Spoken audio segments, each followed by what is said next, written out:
Ile iko pale ni Gusii Stadium. Gusii Stadium it is now under construction.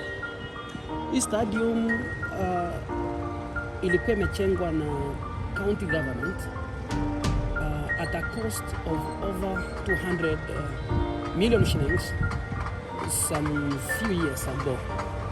Sasa kwa sababu mwanzo haikutengenezwa na ile standard ambayo inahitajika kutengeneza stadium. So pale ukiangalia hapo mwanzo, ukiangalia hata kwa internet ilikuwa kuna nyasi, viti asikuwa zimetengenezwa vizuri.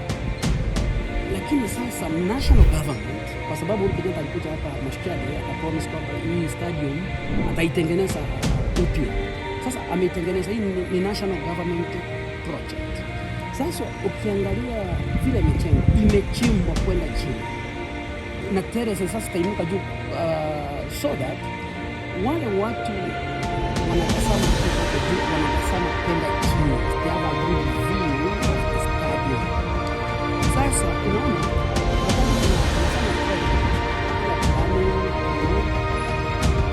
tunapoteza pesa na 200 million shillings kwa sababu hii ilipomelewa, kila kitu kilikuwa kimefanya kuanza kumelewa, hata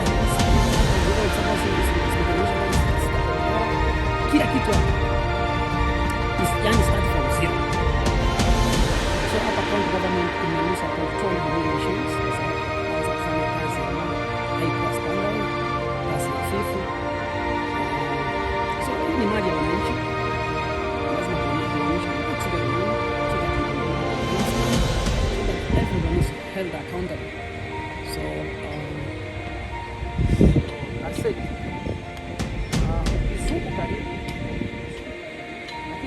What I'm going to do, tutatumia drone